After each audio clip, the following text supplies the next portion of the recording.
Wales manager Chris Coleman and Republic of Ireland boss Martin ONeill go head-to-head in Cardiff on Monday. Their target is 2 wins in 4 days, and the prize is to stay in the race to Russia. But will it be Wales or the Republic of Ireland who keep their dream alive? In Group D, leaders Serbia have got one foot in next summer's World Cup finals, requiring one win from their final 2 matches to secure automatic qualification. Below them, Wales and the Republic of Ireland are scrapping for the runners-up spot. Knowing FIFA's format means they also face the potential agony of missing out on a playoff place even if they do enough to finish second. For both teams, 6 points from the last 2 matches would probably be enough to secure both objectives, which means their meeting in Cardiff on Monday is a must-win game for the men in red as well as the boys in green. Former Wales striker John Hartson and ex-Republic winger Kevin Kilban look at what will decide which team makes it, and who misses out. Remaining fixtures for the top 3 in Group D: Friday, 6 October, Monday, 9 October, Austria v Serbia, Serbia v Georgia, Georgia v Wales, Wales v Republic of Ireland, Republic of Ireland v Moldova. Bale no hope for Wales. 5 of the 6 games Bale has missed since Wales last won without him in October 2013 have been friendlies, but they only avoided defeat on 2 occasions, both 11 draws, in a warm-up match against Northern Ireland before Euro 2016 and June's World Cup qualifier in Serbia. It would be easy to think that Gareth Bale's absence from Wales' final 2 qualifiers with a calf injury signals the end of his side's hopes. They have not won without the Real Madrid forward since October 2013, when Simon Church's goal gave them a 10 win over Macedonia 31 matches ago. Hartson was a part of Chris Coleman's coaching team for that game, and he thinks the Wales manager will give the same message now as he did then. Part of what Chris will say to his team is, "Let's go and prove to everyone that we can win without Gareth," Hartson told BBC Sport. Chris is always positive. He will say, "We have not got him, now we have to find a way to do this without him and use it to challenge his players." Of course they will miss having Bale out there with them, but they will still believe in themselves. "We have got other match winners, and we showed that at Euro 2016 as well as in this qualifying campaign." Bale is Wales' top goalscorer in their 14 games since the start of Euro 2016 last June with 7 goals, but the rest of the team have weighed in 2, and 2 own goals mean they have hit 22 in total. In terms of assists, Aaron Ramsey has the most with 4. Bale only has 1, and a total of 8 Wales players have made goals. The news that Bale would be absent was an undoubted boost to the Republic's hopes of finishing above Wales, but Kilban is wary about whether it will change too much about Monday's match. "I actually think it will make more difference to how Wales get on in Georgia than it will when we play them," he said. "It will help us, of course, but it is not the be-all and end-all." Bale played for Wales in Dublin in March 0-0 draw, and it was very tight even with him on the pitch.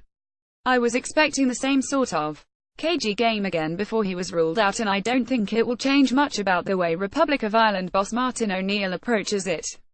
Wales are finding form. Have the Republic lost their way? Republic of Ireland have scored only 9 goals in their 8 matches in Group D. Wales do not have Bale, but they do have momentum at last after winning their past 2 group games, following 5 successive draws.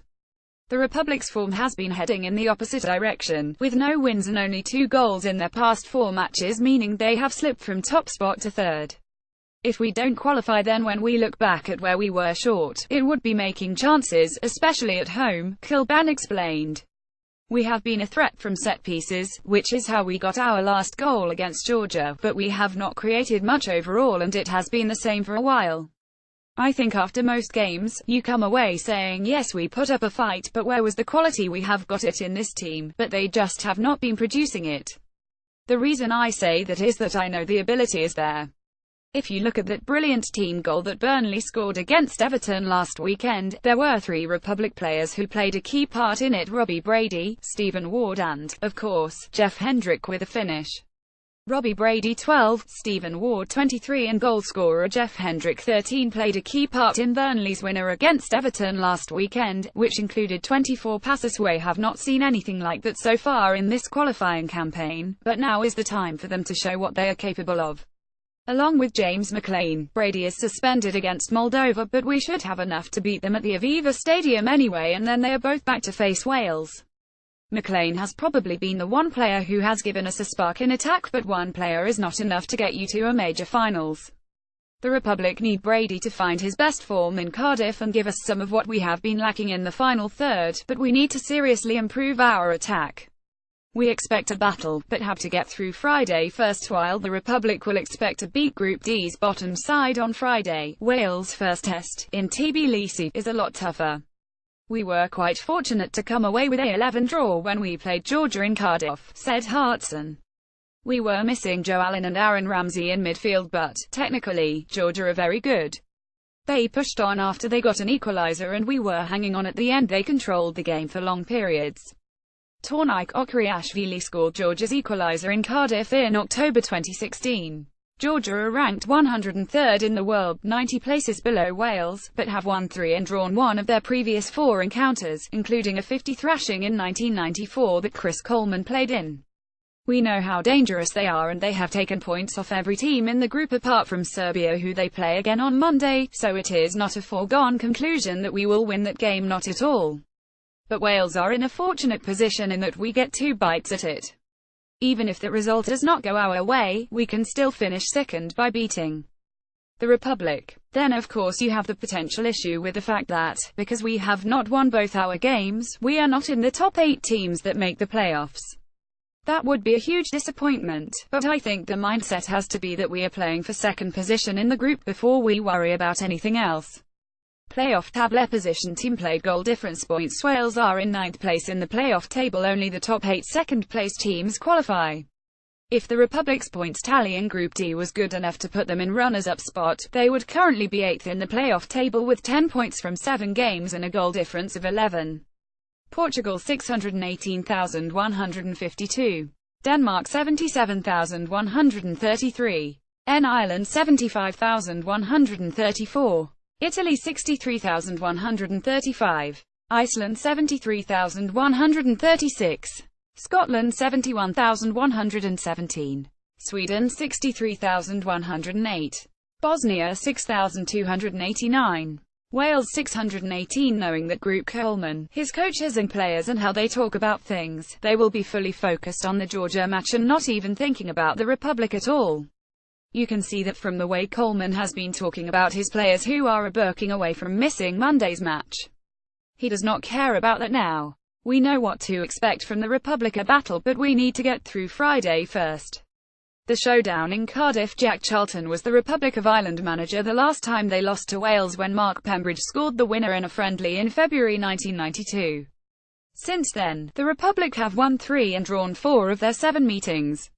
When the draw was made, many people pointed to the Republic's trip to Cardiff as being decisive, and it will be unless Wales win on Friday, and Martin ONeill's side drop points.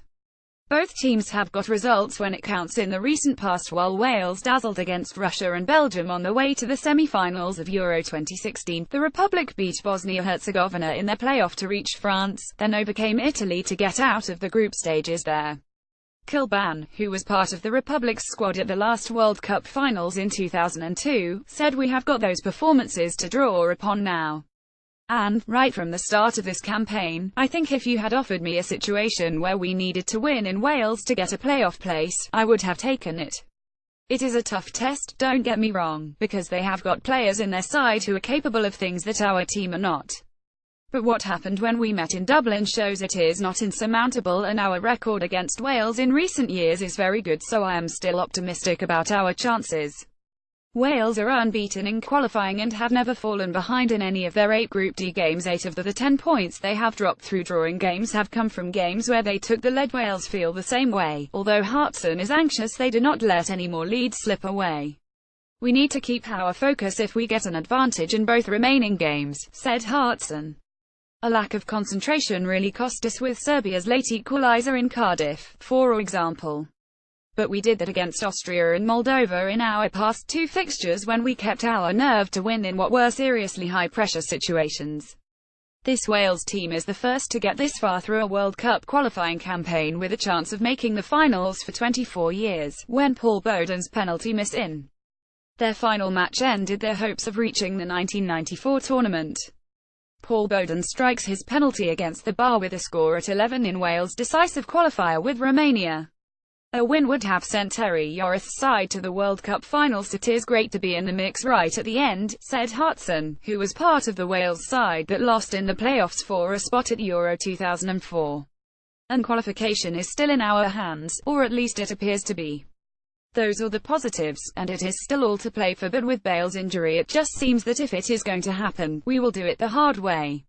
Hopefully we will be celebrating something on Monday night, and looking ahead to the playoff draw I will be happy if I get to worry about those games too.